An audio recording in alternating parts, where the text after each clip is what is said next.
Hi friends. Hi ಎಲ್ಲೋ ಹೇಗಿದ್ದೀರಾ ಎಲ್ಲರೂ ಚೆನ್ನಾಗಿದ್ದೀರಾ ಅಂತ ಅಂದ್ಕೊತೀನಿ. ನಾನು ಕೂಡ ಚೆನ್ನಾಗಿದ್ದೀನಿ ಫ್ರೆಂಡ್ಸ್. ಇದು ಮಂಗಳವಾರ ಮತ್ತು ಬುಧವಾರ 2 ದಿವಸದ ವಿಡಿಯೋ. ಮಂಗಳವಾರ ಸ್ವಲ್ಪ ದೇವ್ರ ಮನೆ ಎಲ್ಲ ಕ್ಲೀನ್ ಮಾಡ್ಕೊತಾ ಇದ್ದೀನಿ, ದೇವ್ರ ಸಾಮಾನೆಲ್ಲ ತೊಳೆದಿಟ್ಕೊಳ್ಳೋಣ ಅಂತ. ಮತ್ತು ನಾಳೆ ಅಂದರೆ ಒಂದೇ ದಿವಸ ಅಂದರೆ ಎಲ್ಲ ಕಷ್ಟ ಆಗುತ್ತೆ ಮಾಡ್ಕೊಳೋದಕ್ಕೆ. ಅದಕ್ಕೆ ಎಲ್ಲ ಒಂದು ದಿವಸ ಮುಂಚೆನೇ ಮಾಡ್ಕೊಳ್ಳೋಣ ಅಂತ ಅಂದ್ಬಿಟ್ಟು ಮಾಡ್ಕೊತಾ ಇದ್ದೀನಿ.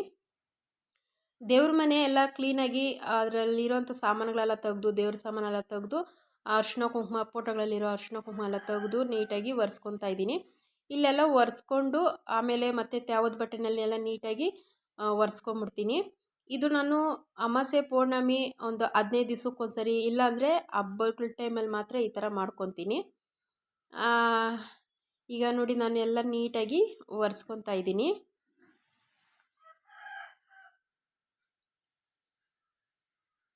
ಇದು ಈ ಥರ ಬೇಗ ನಾವು ಒಂದು ದಿವಸ ಮುಂಚೆ ಕೆಲಸ ಮಾಡಿಕೊಂಡ್ರೆ ನಮಗೂ ಸ್ವಲ್ಪ ನಾಳೆ ಈಸಿ ಆಗುತ್ತೆ.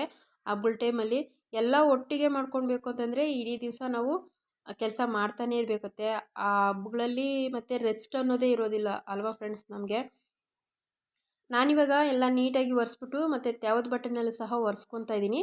ಅರಿಶಿನ ಕುಂಕುಮನೂ ಇಟ್ಕೊಬೇಕು. ಫಸ್ಟಿಗೆ ನಾನಲ್ಲಿ ಎಲ್ಲ ತೊಗೊಂಡೋಗಿ ಇಟ್ಬಿಟ್ಟು ಸ್ವಲ್ಪ ದೇವ್ರ ಸಾಮಾನೆಲ್ಲ ನೀರಲ್ಲಿ ನೆನೆಸ್ಬಿಟ್ಟು ಬಂದಿದ್ದೀನಿ. ಅಲ್ಲಿ ನೆನೀತಾ ಇರಬೇಕಾದ್ರೆ ಇಲ್ಲಿ ಸ್ವಲ್ಪ ಎಲ್ಲ ಕ್ಲೀನ್ ಮಾಡ್ಕೊಂಬಿಡ್ತೀನಿ. ಫಸ್ಟಿಗೆ ಇಲ್ಲಿ ಕ್ಲೀನ್ ಮಾಡಿಕೊಂಡು ಆಮೇಲೆ ಹೋಗಿ ತೊಳ್ಕೊಳ್ಳೋಣ ಅಂತ.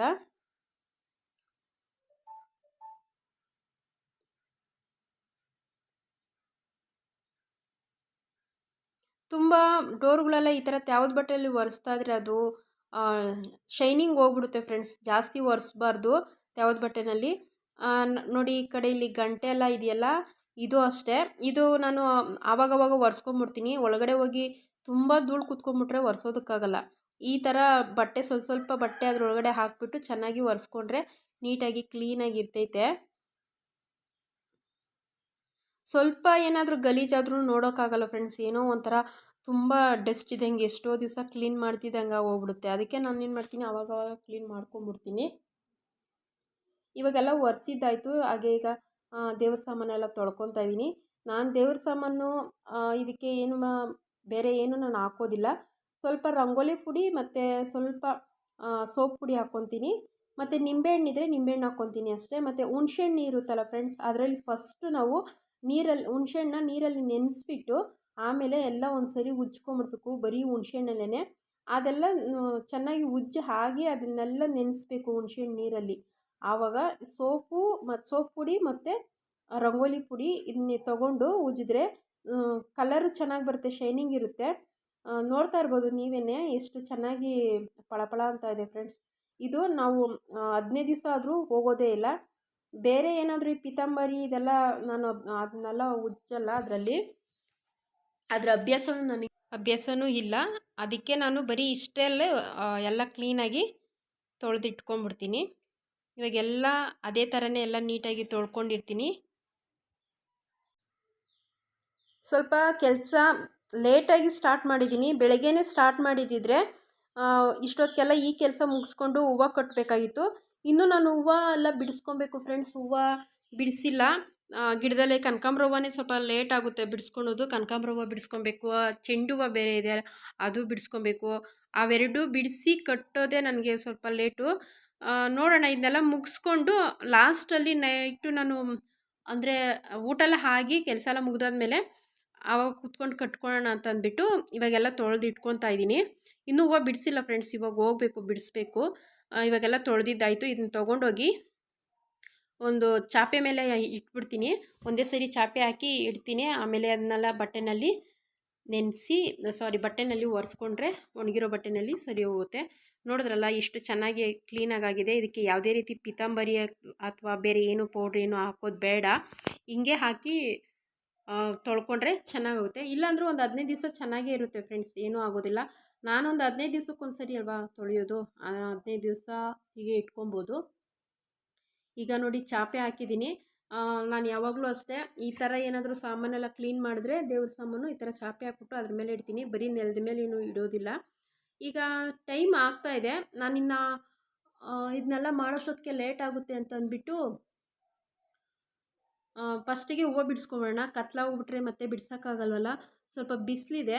ಇದಿಷ್ಟು ಮಾಡ್ಕೊಳೋಷ್ಟೊತ್ತಿಗೆ 3:30 ಆಗಿತ್ತು. 3:30ಯಿಂದ 5 ಗಂಟೆವರೆಗೂ ಬಿಡಿಸಿದ್ದೀನಿ ಫ್ರೆಂಡ್ಸ್. ಕನಕಾಂಬ್ರ ಹೂವು ಮತ್ತು ಚೆಂಡು ಹೂವು, ಪನ್ನೀರ್ ಎಲೆ, ರುದ್ರಾಕ್ಷಿ ಹೂವು ಇದಿಷ್ಟು ಬಿಡಿಸ್ಕೊಂಡಿದ್ದೀನಿ. ಮತ್ತು ಅಷ್ಟರಲ್ಲಿ ನಮ್ಮ ಯಜಮಾನ್ರು ಸಹ ಬಂದರು. ನಾವು ಹೂವೆಲ್ಲ ಬಿಡಿಸ್ಕೊಂಡು ಬರೋಷ್ಟೊತ್ತಿಗೆ 5 ಗಂಟೆ ಆಗೋಗ್ಬಿಟ್ಟಿತ್ತು ಫ್ರೆಂಡ್ಸ್. ಬರೋಷ್ಟೊತ್ತಿಗೆ ಬೆಳಗ್ಗೆ ಬೆಡ್ಶೀಟೆಲ್ಲ ಒಗ್ದಾಕಿದ್ದೆ. ನಾನು ಹಬ್ಬಕ್ಕೂ ಎಲ್ಲ ಬೆಡ್ಶೀಟ್ಗಳೆಲ್ಲ ಒಗಿತೀನಲ್ಲ ಫ್ರೆಂಡ್ಸ್, ಹಾಗೆ ಎಲ್ಲ ಒಗೆದು ಹಾಕಿದ್ದೆ. ಮತ್ತು ನಮ್ಮ ಯಜಮಾನ್ರು ನಾಳೆ ಪೂಜೆಗೆ ಬೇಕಲ್ವ ಕಾಯಿ, ತೆಂಗಿನಕಾಯಿ ಬೇಕು. ಅದಕ್ಕೆ ಮರದಲ್ಲಿ ಕಿತ್ಕೊಂಡಿದ್ದಾರೆ. ನೋಡಿ ಗಾಳಿ ಎಷ್ಟಿದೆ ಅಂತ. ವಿಪರೀತ ಗಾಳಿ ಫ್ರೆಂಡ್ಸ್. ಎಷ್ಟು ಗಾಳಿ ಇದೆ ಗೊತ್ತಾ, ತುಂಬಾ ಗಾಳಿ ಇದೆ. ಏನು ಇನ್ನೂ ಈ ಮಾರ್ಚು ಮುಗಿಬೇಕು ಅನಿಸುತ್ತೆ ಈ ಗಾಳಿ ಹೋಗೋದಕ್ಕೆ. ಈಗ ತೆಂಗಿನಕಾಯಿನ ಹಾಗೆ ಒಂದು ಎಳ್ನೀರು ಕೇಳಿದ್ದೆ. ನಮ್ಮ ಯಜಮಾನ್ರು ಎಳ್ನೀರು ಹೊಡೆದು ಕೊಡ್ತಾ ಇದ್ದಾರೆ. ಇದು ಎಳ್ನೀರು ಅಲ್ಲ, ತೆಂಗಿನಕಾಯಿ ಅಲ್ಲ, ಆ ಥರ ಇದೆ ಫ್ರೆಂಡ್ಸ್. ಸ್ವಲ್ಪ ಬಲ್ತ್ಬಿಟ್ಟಿದೆ, ಎಳ್ನೀರೆಲ್ಲ ಖಾಲಿ ಹೋಗ್ಬಿಟ್ಟಿದೆ. ಎಳ್ನೀರಲ್ಲ ಅಂದರೆ ಬಲ್ತ್ಬಿಟ್ಟೈತೆ. ಎಳ್ನೀರು ಇಲ್ಲ ಇವಾಗ, ಬರೀ ಬಲ್ತಿರೋ ಕಾಯಿನೇ. ಅದರಲ್ಲಿ ಒಂದೇ ಒಂದು ಈ ಥರ ಸ್ವಲ್ಪ ಲೈಟಾಗಿ ಚೆನ್ನಾಗಿತ್ತು, ಮಂದಾಯಿತು ಕೊಬ್ಬರಿ ಮಾತ್ರ. ಅದನ್ನ ಹೊಡೆದು ಕೊಟ್ಟರು, ಕುಡಿದೆ, ಚೆನ್ನಾಗಿತ್ತು. ನೋಡಿ ಇಷ್ಟು ಮಾತ್ರ ಇದೆ ಅದು. ಇನ್ನು ಹೂವು ನೋಡಿ, ಇಷ್ಟು ಹೂವು ಸಿಕ್ಕಿದೆ. ಚೆಂಡು ಹೂವು, ಪನ್ನೀರ್ ಎಲೆ, ರುದ್ರಾಕ್ಷಿ ಹೂವು, ಕನಕಾಂಬ್ರ ಹೂವು. ಇದೆಲ್ಲ ಮಾಡ್ಕೊಬೇಕು. ಆದರೆ ನನಗಿವಾಗ ಸಾಕಷ್ಟು ಟೈಮ್ ಹೋಗ್ಬಿಟ್ಟಿದೆ ಫ್ರೆಂಡ್ಸ್. ಅಡುಗೆ ಮಾಡಬೇಕು, ಇನ್ನೂ ತುಂಬ ಕೆಲಸ ಇದೆ. ಇವತ್ತಿನ ವಿಡಿಯೋಗೆ ಇಲ್ಲಿಗೆ ಎಂಡ್ ಮಾಡ್ತೀನಿ. ಮತ್ತೆ ನಾಳೆ ನಾನು ಹಬ್ಬದ ಕೆಲಸದಲ್ಲಿ ನಾನು ಸಿಗ್ತೀನಿ. ನೋಡಿ ಕತ್ಲಾಗಿದೆ ಫ್ರೆಂಡ್ಸ್. ಇದು ಹಬ್ಬದ ದಿನ ಬುಧವಾರ ಬೆಳಗ್ಗೆ. ನಾನು ರಾತ್ರಿ 3:30ಗೆ ಎದ್ದಿದ್ದೀನಿ ಫ್ರೆಂಡ್ಸ್. ಎದ್ದು ಬಾಗಿಲಿಗೆ ನೀರು ಹಾಕೋದೇ ಸ್ವಲ್ಪ ಲೇಟ್ ಆಗುತ್ತೆ. ಅದಕ್ಕೆ 3:30ಗೆ ಎದ್ದು ಬಾಗಿಲಿಗೆಲ್ಲ ನೀರು ಹಾಕಿ, ರಂಗೋಲಿ ಹಾಕಿ, ಅರಿಶಿನ ಕುಂಕುಮ ಎಲ್ಲ ಇಟ್ಟಿದ್ದೀನಿ. ರಂಗೋಲಿ ಚೆನ್ನಾಗಿದ್ರೆ ಕಮೆಂಟ್ ಮಾಡಿ. ಅದಕ್ಕೆ ಕಲ್ಲರ್ ಹಾಕಬೇಕು, ಮತ್ತು ರಂಗೋಲಿ ಹಾಕೋದೇ ಸ್ವಲ್ಪ ನನಗೆ ತೋಚಲ್ಲ. ಹಂಗಾಗಿ ಸ್ವಲ್ಪ ಟೈಮ್ ಆಗುತ್ತೆ. ಅಲ್ಲೇ ಬಾಗಿಲಲ್ಲೇ ನನಗೊಂದು 2 ಅವರ್ ಹಿಡಿದ್ಬಿಡುತ್ತೆ ಫ್ರೆಂಡ್ಸ್. ಅಲ್ಲಿಂದ 3 ಹತ್ರ ರಂಗೋಲಿ ಹಾಕಬೇಕು. ಇನ್ನು ರಂಗೋಲಿ ಎಲ್ಲ ಹಾಕಿಬಿಟ್ಟು ಈಗ ಹಾಗೆ ದೇವ್ರ ಮನೆಗೆಲ್ಲ ನಾನು ಅರಿಶಿನ ಕುಂಕುಮ ಮತ್ತು ಫೋಟೋಗಳಿಗೆಲ್ಲ ಅರಿಶಿನ ಕುಂಕುಮನೇ ಇಟ್ಟಿದ್ದೆ. ಬೆಳಗ್ಗೆನೇ ಬೇಗ ಎದ್ದು ಅರಿಶಿನ ಕುಂಕುಮ ಎಲ್ಲ ಇಟ್ಟು ಎಲ್ಲ ರೆಡಿ ಮಾಡ್ಕೊಂಡಿದ್ದೆ. ಇವಾಗ ಬರೀ ಹೂವು ಹಾಕಿ ಪೂಜೆ ಮಾಡೋ ಥರ ಇಟ್ಕೊಂಡಿದ್ದೀನಿ. ಕನಕಾಂಬ್ರ ಹೂವು ನೋಡಿ, ನಮ್ಮ ಗಿಡದ್ದು ಇಷ್ಟೊಂದು ಸಿಕ್ಕಿದೆ ಫ್ರೆಂಡ್ಸ್. ನಮ್ಮ ಯಜಮಾನ್ರಿಗೆ ಹೇಳಿದ್ದೆ ಶಾಮಂತಿಗೆ ಹೂವು ತೊಗೊಂಬರೋಕ್ಕೆ. ಅವರು ಒಂದು 1/4 kg ಶಾಮಂತಿಗೆ ಹೂವು ತಂದಿದ್ದಾರೆ. ನನಗೆ ಶಾಮಂತಿಗೆ ಹೂವು ಒಂದೊಂದು ಇಟ್ಟರು ನನಗೆ ಒಂಥರ ತೃಪ್ತಿ ಆಗುತ್ತೆ. ಶಾಮಂತಿಗೆ ಹೂವು ಇಲ್ಲ ಅಂತಂದರೆ ನನಗೆ ಪೂಜೆ ಮಾಡ್ದಂಗೆ ಇರೋದಿಲ್ಲ. ಅದಕ್ಕೆ 1/4 kg ತರೋಕ್ಕೆ ಹೇಳಿದ್ದೆ. ಮತ್ತು ಬೇವಿನ ಸೊಪ್ಪು ತೊಗೊಂಬರೋಕ್ಕೆ ಹೇಳಿದ್ದೆ. ಬೇವಿನ ಸೊಪ್ಪು ತಂದು ಕೊಟ್ಟರು. ಕಳಶಕ್ಕೆ ಸ್ವಲ್ಪ ಮತ್ತು ಎಲ್ಲಮ್ಮನ ಫೋಟೋಗೆ ಸ್ವಲ್ಪ ಇಕ್ಕಿದ್ದೀನಿ. ಇನ್ನು ಅಲ್ಲೆಲ್ಲ ರೆಡಿ ಮಾಡಿ ಇಟ್ಬಿಟ್ಟು ಇಲ್ಲಿ ಸ್ವಲ್ಪ ನೈವೇದ್ಯಕ್ಕೆ ಅಂತ ಕೇಸರಿ ಬಾತ್ ಮಾಡ್ಕೊಳ್ಳೋಣ ಅಂತ ಅಂದ್ಬಿಟ್ಟು ಮಾಡ್ಕೊತಾ ಇದ್ದೀನಿ. ಕೇಸರಿ ಬಾತು ತುಂಬ ಸಿಂಪಲ್ಲಾಗಿ, ನಾನು ತುಪ್ಪ ಜಾಸ್ತಿ ಹಾಕ್ತಾಯಿಲ್ಲ. ಯಾಕಂದರೆ ಇವಾಗ ತುಂಬ ಹೀಟ್ ಆಗಿದೆ, ಅದಕ್ಕೆ ತುಪ್ಪ ಜಾಸ್ತಿ ಹಾಕ್ತಾಯಿಲ್ಲ. ಅದ್ರ ಬದಲಿಗೆ ಸ್ವಲ್ಪ ಹಾಲಾಕಿ ಮಾಡ್ಕೊತಾ ಇದ್ದೀನಿ. ಹಾಲಾಕಿ ಮಾಡ್ತಾಯಿದ್ದೀನಿ. ಹಾಲಾಕಿ ಮಾಡಿದ್ರೆ ಸ್ವಲ್ಪ ಚೆನ್ನಾಗಿರುತ್ತೆ, ಸ್ಮೂತಾಗಿರುತ್ತೆ ಅಂತಂದ್ಬಿಟ್ಟು ಹಾಲಾಕಿ ಮಾಡ್ಕೊತಾ ಇರೋದು. ಉಪ್ಪಿಟ್ಟು ಮಾಡಿದ್ದೆ ಫ್ರೆಂಡ್ಸ್. ಇದ್ರ ಜೊತೆಗೆ ಸ್ವಲ್ಪ ಖಾರ ಬಾತ್ ಮತ್ತು ಸ್ವೀಟು ಎರಡೂ ಮಾಡಿದ್ದೆ. ಶಿವರಾತ್ರಿ ಹಬ್ಬ ಅಂತಂದರೆ ನಾವು ಅವಾಗೆಲ್ಲ ಈ ಥರ ಕೇಸರಿ ಬಾತು ಮತ್ತು ಉಪ್ಪಿಟ್ಟೆ ಜಾಸ್ತಿ ಮಾಡ್ತಾಯಿದ್ದು ನಮ್ಮ ಮನೆಯಲ್ಲಿ. ನಮ್ಮ ತಾಯಿ ಅದನ್ನೇ ಮಾಡ್ತಾಯಿದ್ದು. ನನಗೆ ಶಿವರಾತ್ರಿ ಹಬ್ಬ ದಿವಸ ಈ ಥರ ಮಾಡೋದಕ್ಕೆ ಇಷ್ಟಪಡ್ತೀನಿ. ಇವಾಗ ನೋಡಿ ಸ್ವಲ್ಪ ಲೈಟಾಗಿ ಕೇಸರಿ ಕಲರ್ ಸಹ ಹಾಕ್ಕೊತಾ ಇದ್ದೀನಿ. ಈ ಕಪ್ಪಲ್ಲಿ ನಾನು 1.5 ಕಪ್ಪಷ್ಟು ರವೆ ಹಾಕ್ಕೊಂಡಿದ್ದೆ. ಇವಾಗ 1/4 ಕಪ್ಪು, ಅಂದರೆ ಜಾಸ್ತಿ ಆಗ್ತಾಯಿಲ್ಲ, ಇಷ್ಟೇ ಸಕ್ಕರೆ ಹಾಕ್ಕೊತಾ ಇದ್ದೀನಿ. ನನಗೆ ಸ್ವಲ್ಪ ಸ್ವೀಟ್ ಜಾಸ್ತಿನೇ ಇರಬೇಕು.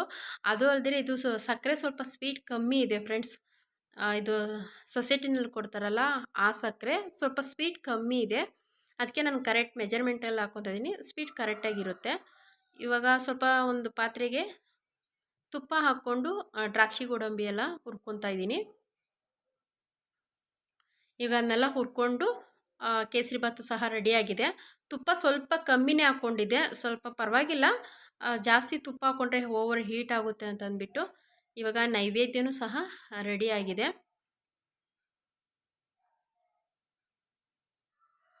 ಇನ್ನು ಇದಿಷ್ಟೆಲ್ಲ ಮಾಡ್ಕೊಳ್ಳೋಷ್ಟರಲ್ಲಿ ಬೆಳಗ್ಗೆ 9:30 ಆಗೋಗ್ಬಿಟ್ಟಿತ್ತು.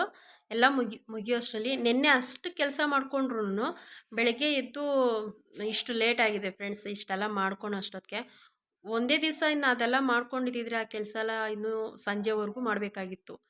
ಈಗ ನೋಡಿ ಬಾಳೆ ಎಲೆ ಇತ್ತು ನಮ್ಮ ಮನೆ ಹತ್ರನೇ, ಅದನ್ನ ಒಂದು ತಟ್ಟೆಗೆ ಹಾಕ್ಬಿಟ್ಟು ಬಾಳೆ ಎಲೆ ಅದ್ರ ಮೇಲೆ ನಾನು ದೇವ್ರಿಗೆ ನೈವೇದ್ಯ ಇಡ್ತಾ ಇದ್ದೀನಿ. ಇವಾಗ ದೇವ್ರಿಗೆ ಪೂಜೆ ಸಹ ಮಾಡಬೇಕು.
ನೋಡಿದ್ರಲ್ಲ ಫ್ರೆಂಡ್ಸ್, ನಮ್ಮ ಮನೇಲಿ ಇವತ್ತು ಶಿವರಾತ್ರಿ ಹಬ್ಬದ ಸಿಂಪಲ್ ಪೂಜೆ ಇಷ್ಟು ಮಾಡಿದ್ದೀನಿ. ತುಂಬ ಖುಷಿ ಆಯಿತು.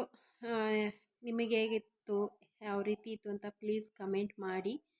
ಓಕೆ ಫ್ರೆಂಡ್ಸ್, ಈ ವಿಡಿಯೋನ ಇಲ್ಲಿಗೆ ಎಂಡ್ ಮಾಡ್ತಾ ಇದ್ದೀನಿ. ಇನ್ನೂ ಮುಂದೆ ಇದೆ ಫ್ರೆಂಡ್ಸ್, ಆದರೆ ಅದನ್ನ ನಾಳೆ ಅಪ್ಲೋಡ್ ಮಾಡ್ತೀನಿ. ವಿಡಿಯೋ ತುಂಬ ಲೆಂತ್ ಆಗುತ್ತೆ ಅಂತ ಅಂದ್ಬಿಟ್ಟು ಮನೇದು ಮಾತ್ರ ಹಾಕಿದ್ದೀನಿ. ಇನ್ನೂ ನಾಳೆ ಬರುವಂಥ ವಿಡಿಯೋನಲ್ಲಿ ವೀರಭದ್ರ ಸ್ವಾಮಿ ಅವತಾರದ ವಿಡಿಯೋ ಎಲ್ಲ ಅಪ್ಲೋಡ್ ಮಾಡ್ತೀನಿ. ಇನ್ನು ಓಕೆ ಫ್ರೆಂಡ್ಸ್, ಈ ವಿಡಿಯೋನ ಇಲ್ಲಿಗೆ ಎಂಡ್ ಮಾಡ್ತಾ ಇದ್ದೀನಿ. ಬಾಯ್ ಫ್ರೆಂಡ್ಸ್, ಮತ್ತೊಮ್ಮೆ ಎಲ್ಲರಿಗೂ ಮಹಾಶಿವರಾತ್ರಿ ಹಬ್ಬದ ಶುಭಾಶಯಗಳು.